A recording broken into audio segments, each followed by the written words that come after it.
महात्मा गौतम बुद्ध को बौद्ध धर्म का संस्थापक कहा जाता है। उन्होंने वर्षों बोध गया के बोधि वृक्ष के नीचे बैठकर तपस्या की और इसके बाद उन्हें दिव्य ज्ञान की प्राप्ति हुई। बुद्ध ने अपने विचारों और उपदेशों से पूरे संसार को शांति और अहिंसा का मार्ग दिखाया। इसलिए कहा जाता है कि बुद्ध के विचार आपका जीवन बदल सकते हैं। बुद्ध की आज की अमृतवाणी में आपको बताएंगे गौतम बुद्ध से जुड़ी एक ऐसी कहानी के बारे में जिससे आपके जीवन में खुशियां ही खुशियां रहेंगी। क्योंकि बुद्ध का मानना है कि यह पूरी तरह से आप पर ही निर्भर करता है कि आप खुशी या गम क्या लेना पसंद करते हैं। तो चलिए शुरू करते हैं।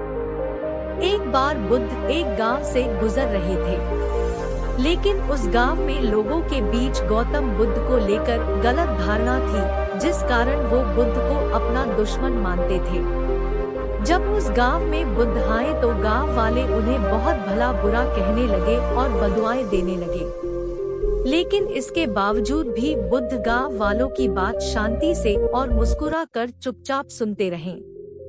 गांव वालों ने देखा कि उनकी बातों का बुद्ध पर कोई असर नहीं हो रहा है और वे विनम्रता से उनकी बातें सुन रहे हैं।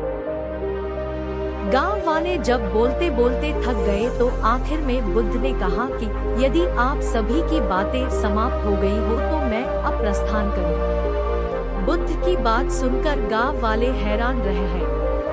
लेकिन उस भीड़ में एक व्यक्ति ने बुद्ध से कहा कि हमने तुम्हारी कोई प्रसन्नता नहीं की है, हम तुम्हें बदुआएं दे रहे हैं।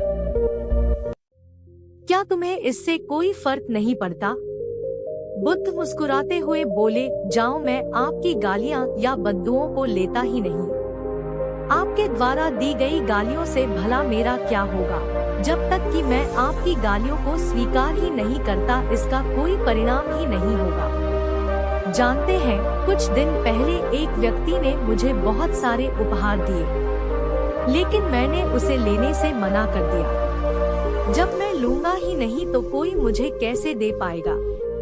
बुद्ध ने पूछा, बताइए, अगर मैंने उपहार नहीं लिया तो उपहार देने वाले व्यक्ति ने क्या किया होगा? भीड़ में से किसी ने कहा, व्यक्ति ने अपने उपहार को अपने पास रख लिया होगा। बुद्ध ने कहा, मुझे आप सब पर इसलिए दया आती है क्योंकि मैं आपकी इन गालियों को लेने में असमर्थ हूँ और आपकी ये गालियाँ आपके पास ही रह जाएगी। सीख। भगवान गौतम बुद्ध के जीवन से जुड़ी इस कहानी से यह सीख मिलती है कि हम अक्सर अपने दुखों का कारण दूसरों को समझते हैं, लेकिन असल में यह हम पर ही निर्भर करता है कि हम वास्तव में क्या लेना चाहते हैं, खुशी या गम, उदासी या मुस्कान। यकीन मानिए, ये छोटी सी कहानी जीवन में एक बड़ा बदलाव ला सकती है। धन्यवाद प्यारे मित्रों, ऐसे ही प्रेरणादायक कहानी सुनने के लिए चैनल को सब्सक्राइब और शेयर जरूर करें।